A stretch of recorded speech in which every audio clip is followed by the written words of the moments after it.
जो हमारा आज का टॉपिक है, it is one of the important topic of this chapter. Start करते हैं पढ़ना इसको। That is application for registration of charge by charge holder. चलो मैं तुमसे एक चीज़ पूछता हूँ पहले। चार्ज क्रिएट कौन करता है? कंपनी। किस पर? अपनी प्रॉपर्टी पर। कैसी प्रॉपर्टी सर? मूवेबल या इमूवेबल? किसके लिए क्रिएट करती है सर? लेंडर के लिए, यानी क्रेडिटर के लिए, यानी डिबेंचर होल्डर के लिए। क्यों सर? सिक्योरिटी के तौर पर। उसकी इन्फॉर्मेशन कितने दिन के अंदर क्रिएट करना है सर? 30 दिन।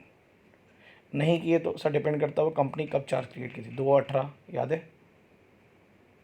तो अगर 2018 के पहले वाला है सर, 2018 के पहले 3 नवंबर का, 2011 को है ना, 11 नवंबर दूसरी तारीख, तो और 300 दिन मिलेंगे। और अगर 2018 के बाद वाली है तारीख पे चार्ज हुआ था तो 30 दिन और मिलेंगे। ठीक है। और अगर फ़ी के साथ पे करना है तो फिर टोटल 60 दिन हो जाते हैं। ठीक है। पहले तो याद है अपने को चार्ज क्यों क्रिएट किया जाता है, तो क्लियर हो गया। मान लो कंपनी चार्ज क्रिएट करने में असमर्थ रही, असफल रही। देखो ध्यान रखो, एप्लीकेशन दी जाएगी। देखो सेक्शन 78 कहता है, 78 empowers the holder of charge, यानी या तो डिबेंचर होल्डर, लेंडर, क्रेडिटर या उनके ट्रस्टीज़, कि तुम जाओ किसके पास में? आरओसी के पास में, और जो प्रॉपर्टी हमारे नाम पर थी उसको रजिस्टर्ड करा के आओ आरओसी के पास जाके हमारे नाम पर। नहीं तो कंपनी उसका गलत उपयोग कर सकती है, क्योंकि कंपनी फेल हो चुकी है चार्ज रजिस्टर्ड करने में। ठीक है, क्लियर हुआ? If a charge is created but company primarily responsible, ये तो पढ़े ना अपन ने, 30 डेज में करना ही था, है ना? नहीं की तो गलत है, करना चाहिए था। सेक्शन 77(1) ये तो पढ़ाया मैंने आप लोगों को, जिस उसके फेवर में जिसने आपको पैसे दिया।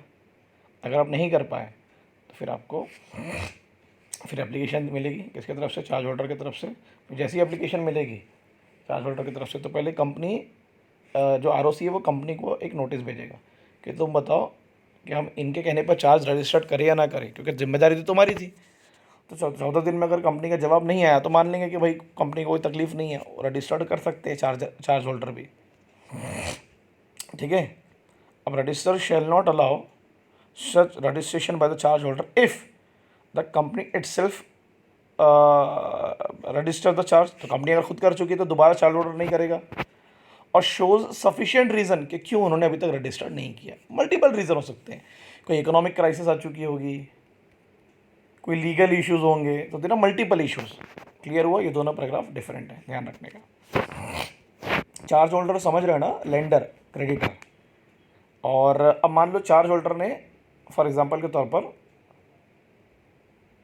चार्ज होल्डर ने रजिस्ट्रेशन के लिए फॉर्म भेजा आरओसी को, तो पैसे लगे होंगे ना, उसको फीस पे करनी पड़ी थी। तो देखो क्या लिखा उसमें, in case the registration is effected on an application made by the holder, such person shall be entitled to recover from the company the amount of any fees and additional fees.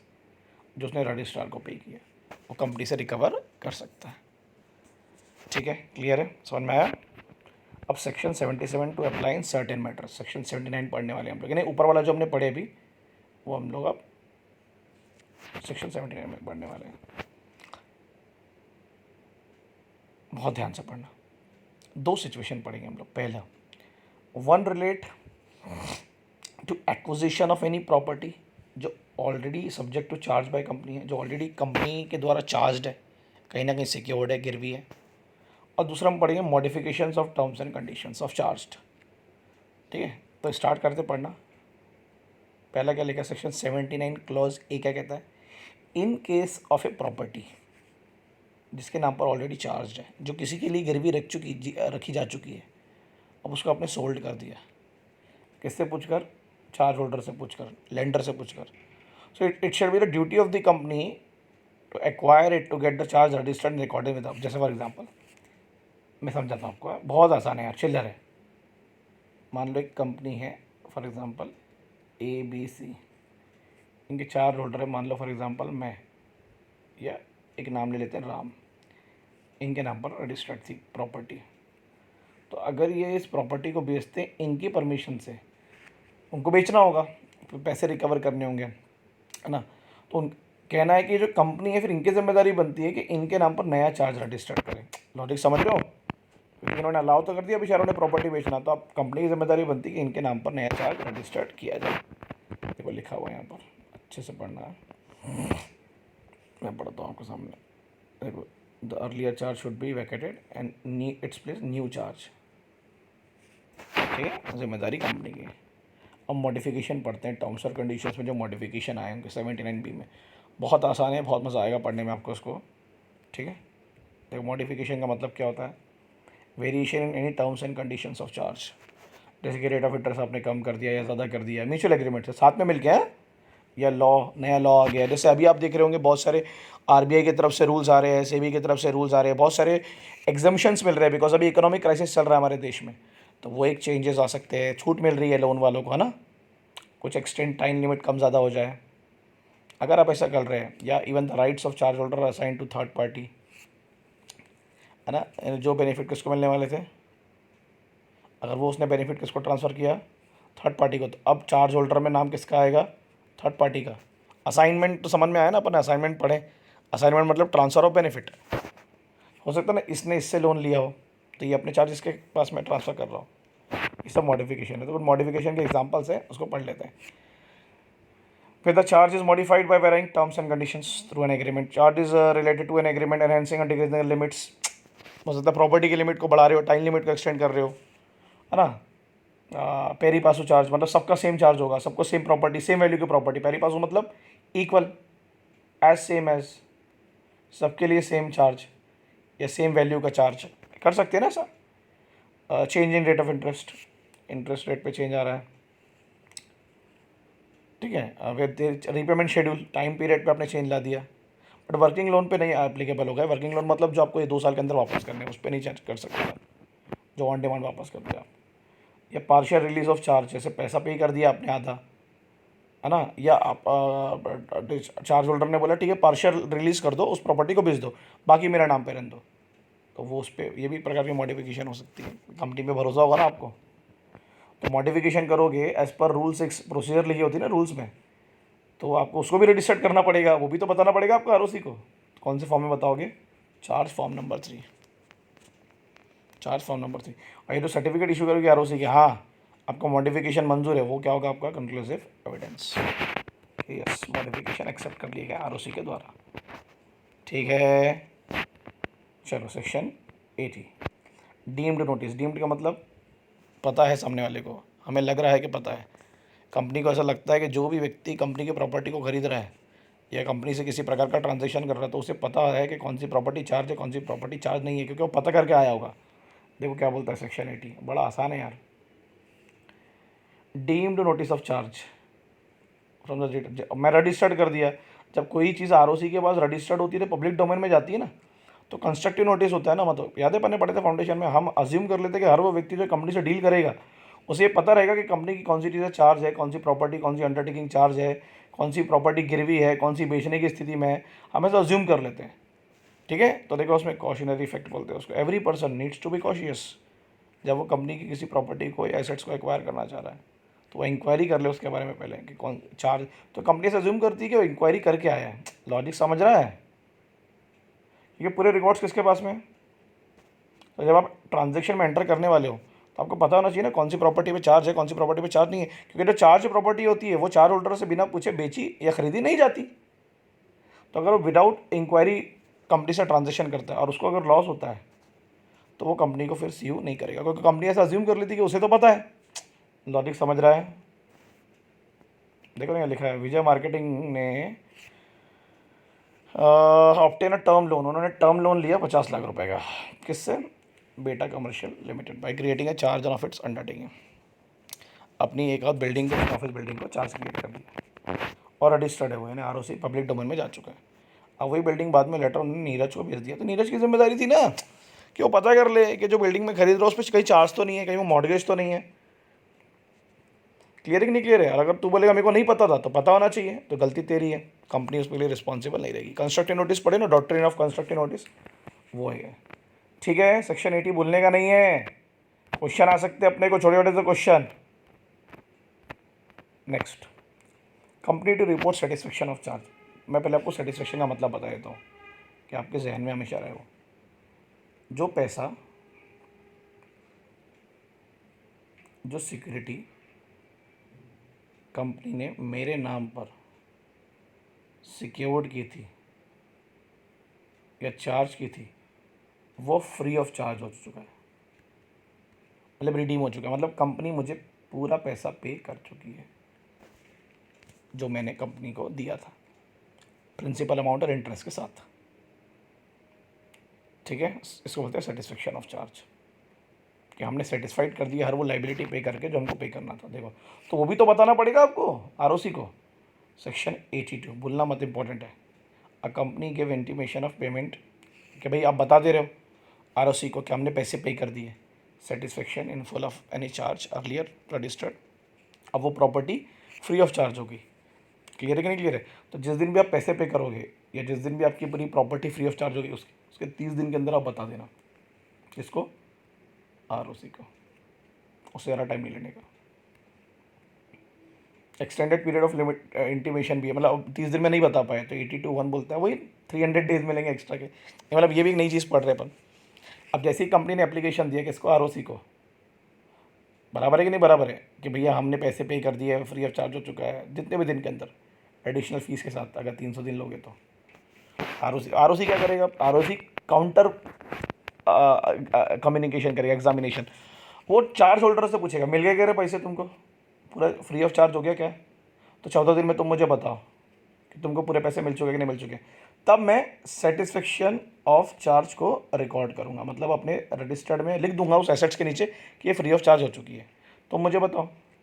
तो अगर वो कोई no cause होती, मतलब वो कोई आपत्ति नहीं उठाते, तो फिर आपको चेंज करना पड़ेगा। कहाँ पर देखो लिखा है, the registrar shall enter in a memorandum of satisfaction. उसने जो कंपनी के इसलिए संभाल के रखा था कि भैया कंपनी अपने पैसे पूरे पे कर चुकी है, तो ये जो प्रॉपर्टी है ये फ्री ऑफ चार्ज हो चुकी है। ठीक है। और अगर एनी कॉज, अगर वो कोई कॉज शो करता है नहीं कुछ गड़बड़ है, तो फिर वही रजिस्ट्रार वो भी रिकॉर्ड करेगा और कंपनी को इन्फॉर्म करेगा कि भाई वो सेटिस्फाइड नहीं है आपके सेटिस्फेक्शन से। क्लियर हुआ? ठीक है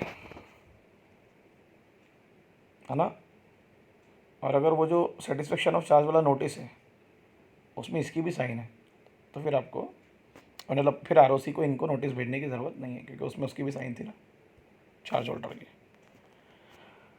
no effect of section 82 on the powers of registrar. What is the powers of registrar? पहले सेक्शन सबसेक्शन 4 क्या कहता है इसका, ये सबसेक्शन से काम के भाई। Shall not deem to affect the powers of registrar to make an entry, या वो तो एंट्री करेगा ही ना in the register of charges section 83 के अनुसार। Otherwise there on receipt of an intimation from the company.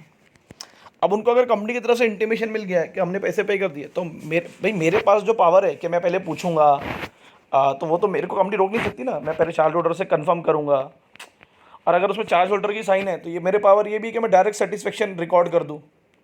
Clear है कि नहीं? देखो लिखा है, फिर वो एक सर्टिफिकेट इशू करेगा रूल 82 के अनुसार। देखो लिखा ना,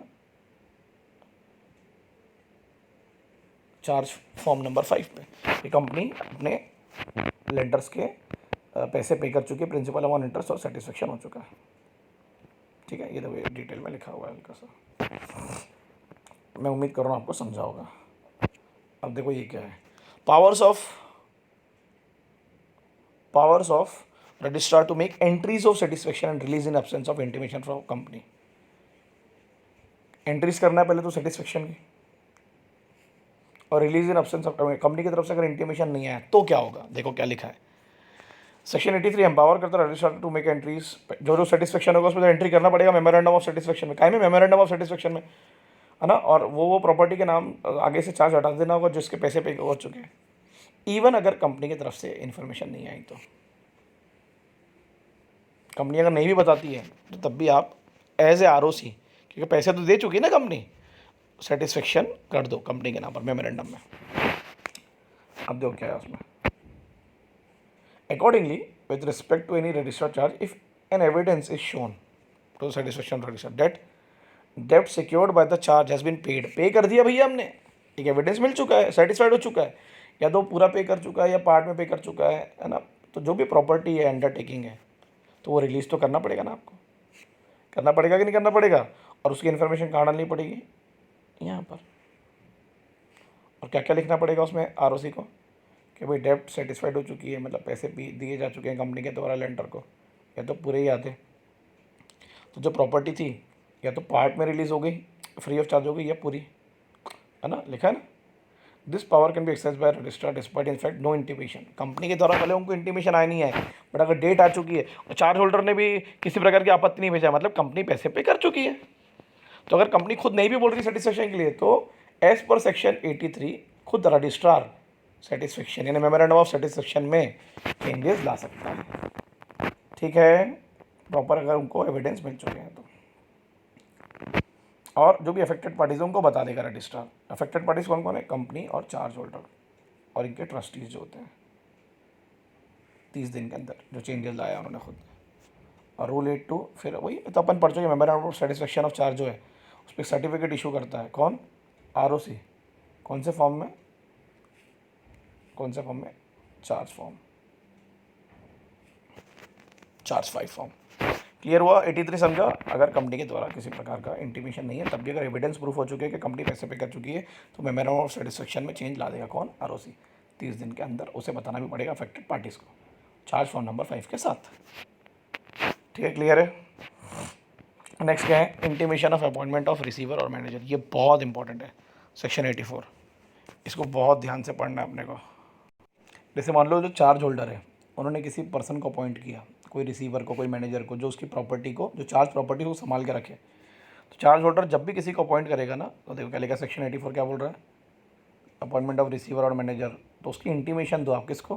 कंपनी को और ROC को, ऐसे चार्ज होल्डर कि एक पर्सन को हमने अपॉइंट किया है ना, जो हमारे बिहाफ में एज ए रिसीवर काम करेगा, यानी जब कंपनी पैसे नहीं पे करेगी तो प्रॉपर्टी को बेच देगा एज ए लिक्विडेटर, या वो पर्सन जो उस प्रॉपर्टी को मैनेज करेगा जो चार्ज है। किसने अपॉइंट किया इसको? चार्ज होल्डर ने, यानी लैंडर ने। क्लियर है? तो बताना पड़ेगा ना आपको उस अपॉइंटमेंट के बारे में, और अपॉइंटमेंट के कितने दिन के अंदर बता दोगे आप उनको? डेफिनेटली 30 डेज़ के अंदर। ठीक है ना। तो अब जैसे आपने दे दिया notice of such appointment to the company और registry along with a copy of order और instrument within 30 days for passing of the order of making of the appointment, है ना। अपॉइंटमेंट के 30 दिन के अंदर आपको ROC को और कंपनी को बता देना होगा कि किसको आपने अपॉइंट किया है।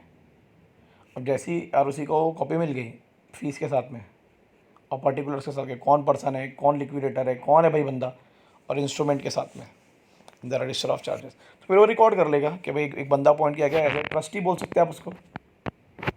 ठीक है।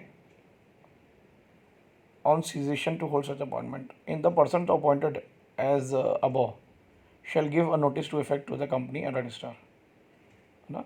जो बंदा अपॉइंट किया गया है ना, उसको भी अपनी तरफ से एक नोटिस देना किसको? कंपनी को और ROC को। तभी उस नोटिस को कंपनी रजिस्टर करेगा अपने रजिस्टर ऑफ चार्जेस में, है ना। समझे मैंने क्या बोला आपको? जैसे फॉर एग्जांपल पर्सन A है, वो अपॉइंटेड था अब B के द्वारा एज ए रिसीवर, अब वो नहीं है, सीज हो गया, ख़त्म हो गया ना उसका अपॉइंटमेंट, तो उसको ROC को और कंपनी को बता देना चाहिए कि भैया मैं उस व्यक्ति का अब किसी प्रकार का रिसीवर या मैनेजर नहीं हूँ, तो आप उसको रिकॉर्ड कर लीजिए। तो रजिस्ट्रार तुरंत रिकॉर्ड कर लेगा। समझा? सीज मतलब उसका अपॉइंटमेंट ख़त्म हो चुका है। ओके।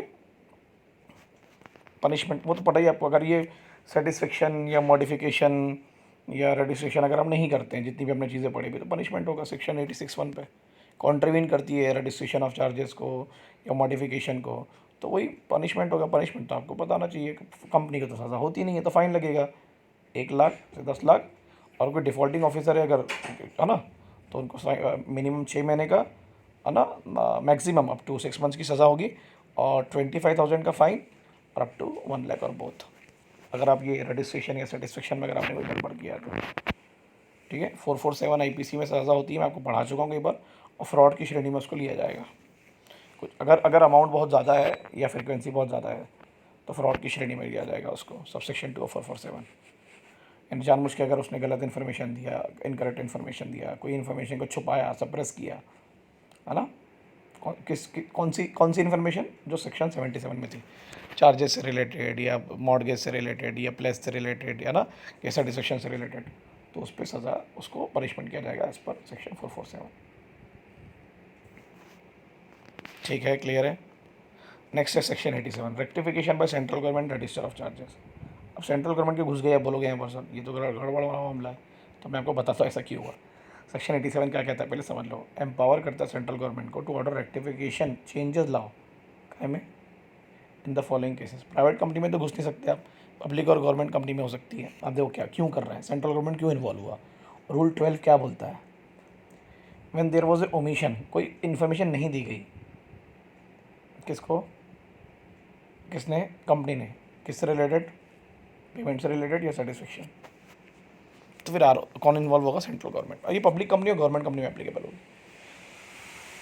क्लियर है कि नहीं क्लियर है, ठीक है। क्या लिख रहा है इसमें, when there was omission in giving to ROC को कोई इन्फॉर्मेशन नहीं दी गई with respect to payment and satisfaction, तो वहाँ सेंट्रल गवर्नमेंट फिर एम्पावर करेगा, है ना, ऑर्डर देगा रेक्टिफिकेशन ऑफ चार्जेस के लिए, किसको, आरओसी को। When there was an omission or misstatement on any particulars, है ना, टू द रजिस्ट्रार, कंपनी ने अगर कुछ गड़बड़ की है मॉडिफिकेशन से रिलेटेड या मेमोरेंडम ऑफ सेटिस्फेक्शन से रिलेटेड एज पर सेक्शन 82 या 83 जब भी अपन ने पढ़े, तो सेंट्रल गवर्नमेंट इन्वॉल्व होगा फिर उसमें। अगर पब्लिक कंपनी है, गवर्नमेंट कंपनी, क्योंकि पब्लिक इंटरेस्ट इन्वॉल्व होता है, तो फिर वहाँ वो खुद से उस रजिस्टर ऑफ चार्जेस को रेक्टिफाई कर सकता है, ये ऑर्डर दे सकता है, किसको, आरओसी को, कि वो जो उन्होंने इन्फॉर्मेशन दी वो गलत है, वो रेक्टिफाई करो। दोबारा से उनसे इन्फॉर्मेशन लो, पूछो कि उन्होंने जो पेमेंट से रिलेटेड इन्फॉर्मेशन दी वो सही थी कि नहीं थी, या तो सेटिस्फेक्शन से रिलेटेड, है ना। क्लियर है, यानी कब इन्वॉल्व होगा सेंट्रल गवर्नमेंट, जब पब्लिक इंटरेस्ट इन्वॉल्व होगा, पब्लिक कंपनी का, गवर्नमेंट कंपनी का, और कौन कौन सी इन्फॉर्मेशन ओमिट की गई है ना, पेमेंट से रिलेटेड, सेटिस्फेक्शन से रिलेटेड, है ना, या सेक्शन 82 से रिलेटेड, ये बताना पड़ता है ना कंपनी को, सेटिस्फेक्शन ऑफ चार्ज, है ना। क्लियर है, ओके। ये 83 power of registrar to make entries of satisfaction, ये रिलीज, तो ये तभी होगा ना जब आप कंपनी बताएगी, तभी तो वो रिलीज़ करेगा। क्लियर है, मगर वही है, बिफोर डायरेक्टिंग सेंट्रल गवर्नमेंट जब आरओसी को बताएगा तो टाइम दिया जाएगा, intimation of payment and satisfaction extend किया जा सकता है टाइम को, लिखा ना, before directing data time for giving the intimation of payment and extension shall be extended और द ओमिशन और मिसस्टेटमेंट शेल बी रेक्टिफाइड किया जा चुका है, ठीक है। क्लियर है, मतलब आपको एक्सटेंडेड टाइम मिलेगा अगर सेंट्रल गवर्नमेंट सेटिस्फाइड है कि वो जो ओमिशन था या मिस स्टेटमेंट था, है ना, अगर वो सेटिस्फाइड हो जाता है कि वो जो डिफ़ॉल्ट हुआ वो एक्सीडेंटल था, कंपनी ने जानबूझ के नहीं किया, या कोई किसी प्रकार का ऐसा रीज़न था जो इनएविडेंस था, अनअवॉइडेबल था, सब सफिशिएंट कॉज अगर मिल गया और वो किसी भी क्रेडिटर या शेयर होल्डर के प्रेजुडिस या उसको अफेक्ट नहीं कर रहा था, तो फिर आपको टाइम, एक्सटेंडेड टाइम मिल जाएगा सेटिस्फेक्शन के लिए, पेमेंट के लिए, मॉडिफिकेशन के लिए, ठीक है। यानी वो जो ओमिशन था अगर आपने उसको जस्टिफाइड कर दिया।